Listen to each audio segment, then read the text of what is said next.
श्री शिवाय नमस्तुभ्यम। नमस्कार दोस्तों, आप समस्त श्रोतागण का आपके यूट्यूब चैनल जीवन अमृत पर हार्दिक अभिनंदन है। आज सोमवार का दिन है। सोमवार का दिन भगवान शिव को समर्पित माना जाता है। इस दिन का व्रत रखने से भक्तों को विशेष फल प्राप्त होता है। सोमवार व्रत का अत्यंत महत्व है क्योंकि इसे करने से भगवान शिव और माता पार्वती की कृपा सहज रूप से ही प्राप्त हो जाती है। श्रद्धालु पूरे दिन व्रत रखकर शिव जी की पूजा अर्चना करते हैं।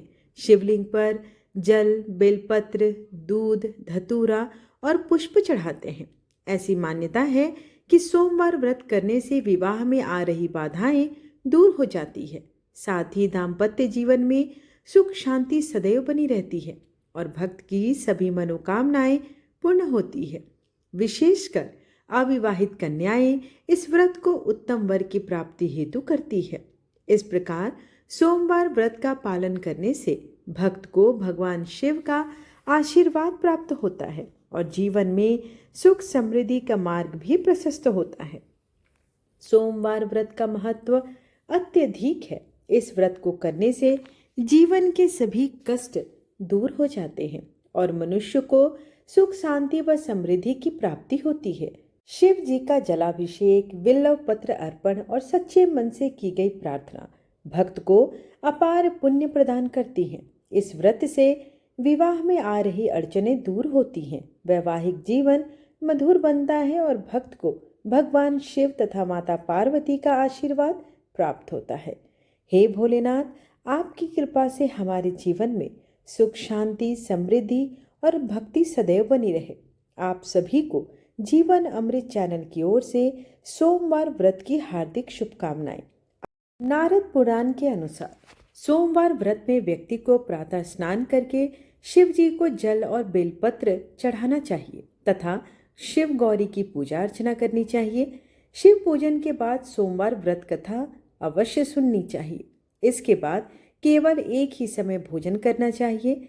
साधारण रूप से सोमवार का व्रत के दिन के तीसरे पहर तक होता है, मतलब शाम तक रखा जाता है। सोमवार व्रत 3 प्रकार का होता है: प्रति सोमवार व्रत, सौम्य प्रदोष व्रत और 16 सोमवार का व्रत। इन सभी व्रतों के लिए विधि एक ही होती है। आइए अब सोमवार व्रत कथा का रसपान करते हैं। आप सभी से अनुरोध है कि कथा का श्रवण हमेशा संपूर्ण करें। एक समय की बात है, किसी नगर में एक साहूकार रहता था। उसके घर में धन की कोई भी कमी नहीं थी, लेकिन उसको कोई संतान नहीं थी। इस कारण वह हमेशा दुखी रहता था। पुत्र प्राप्ति के लिए वह प्रत्येक सोमवार का व्रत रखता था और पूरी श्रद्धा के साथ शिव मंदिर जाकर भगवान शिव और माता पार्वती की पूजा किया करता था। उसकी भक्ति को देखकर एक दिन माता पार्वती प्रसन्न हो गई और भगवान शिव से उस साहूकार की मनोकामना पूर्ण करने का आग्रह किया। पार्वती जी की इच्छा अनुसार भगवान शिव ने कहा कि हे पार्वती, इस संसार में हर प्राणी को उसके कर्मों का फल भोगना ही पड़ता है। जिसके भाग्य में जो हो उसे भोगना ही पड़ता है। लेकिन पार्वती जी ने साहूकार की भक्ति का मान रखने के लिए उसकी मनोकामना पूर्ण करने की इच्छा बताई। माता पार्वती के आग्रह पर शिव जी ने साहूकार को पुत्र प्राप्ति का वरदान तो दे दिया, लेकिन साथ ही यह भी कहा कि उसके बालक की आयु केवल 12 वर्ष तक है।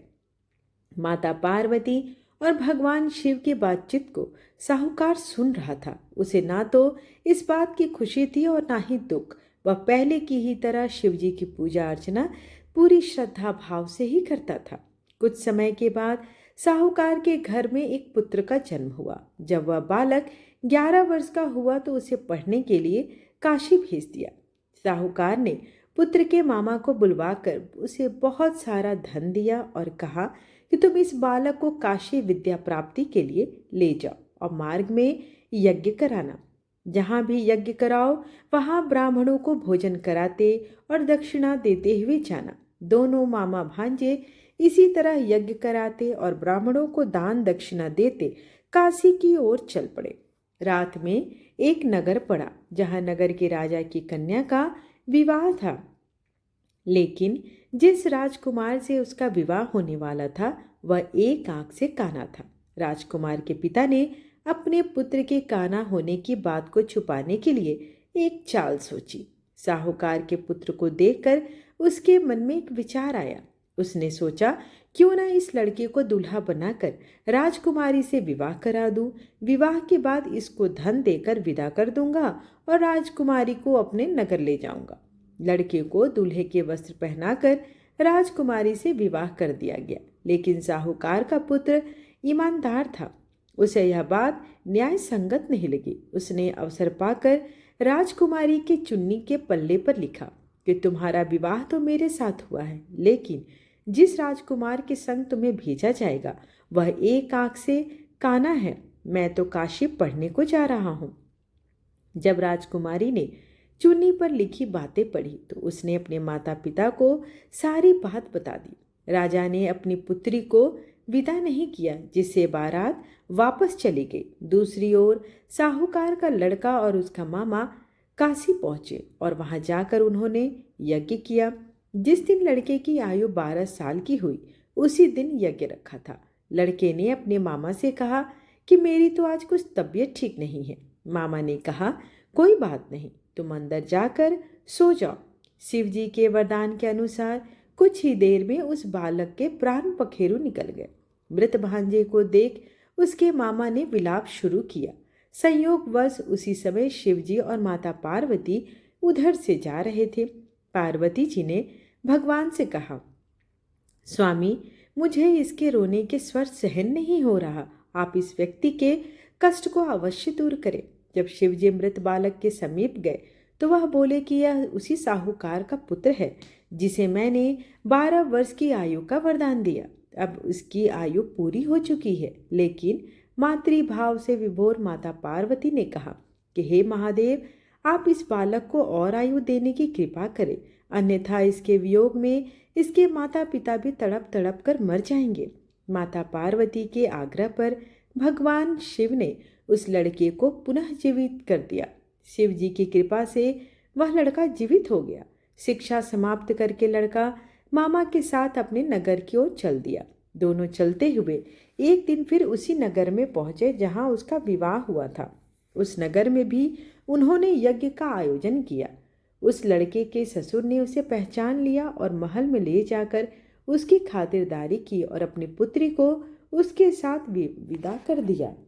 इधर साहूकार और उसकी पत्नी भूखे प्यासे रहकर बेटे की प्रतीक्षा कर रहे थे। उन्होंने प्रण कर दिया कि यदि उन्हें अपने बेटे की मृत्यु का समाचार मिला तो वह भी प्राण त्याग देंगे। परंतु अपने बेटे के जीवित होने का समाचार पाकर वह बेहद प्रसन्न हुए। उसी रात भगवान शिव ने व्यापारी के स्वप्न में आकर कहा, हे श्रेष्ठी, मैंने तेरे सोमवार के व्रत करने और व्रत कथा सुनने से प्रसन्न होकर तेरे पुत्र को लंबी आयु प्रदान की है।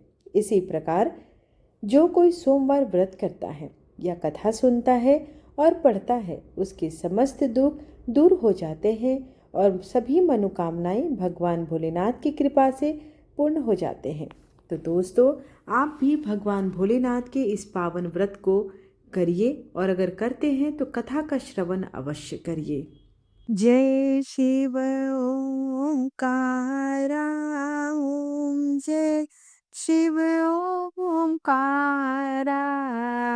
ब्रह्मा विष्णु सदा शिव, अर्धांगी धारा।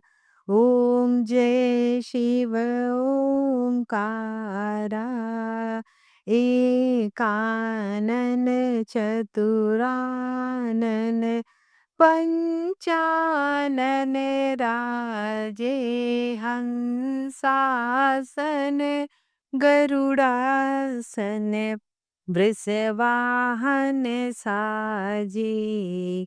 ओम जय शिव ओंकारा।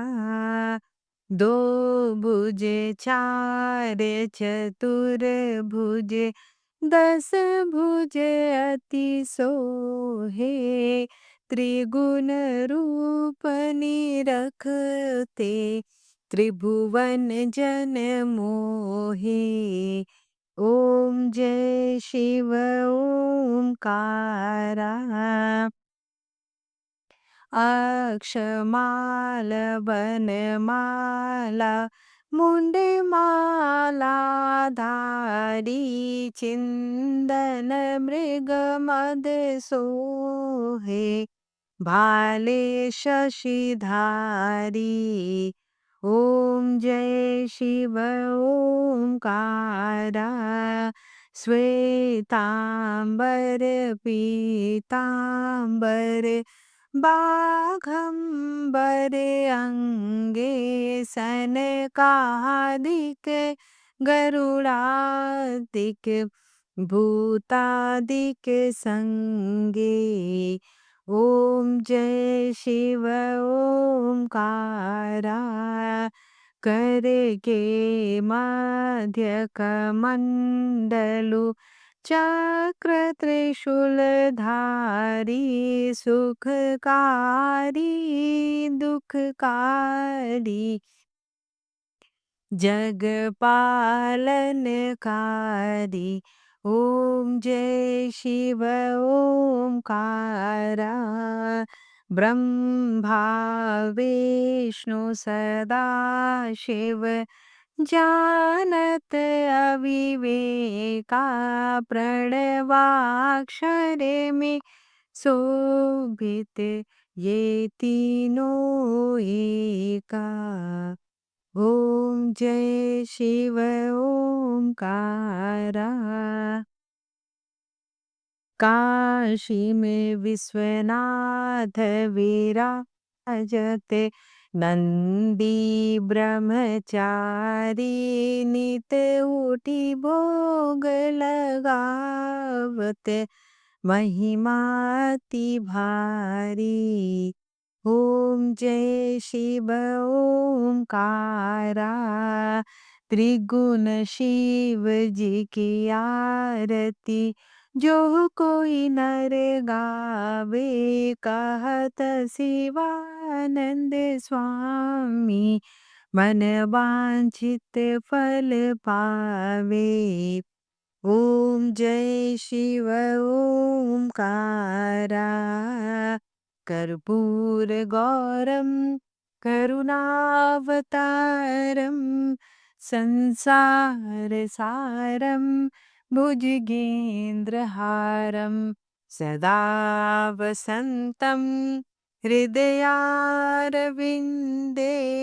भवं भवानी सहितं नमामि त्वमेव माता च पिता त्वमेव एव बन्धु च सखा त्वमेव त्वमेव विद्या द्रविणं त्वमेव त्वमेव सर्वं मम देव देव आरतीम समर्पयामि शिव शंभु नमो नमः।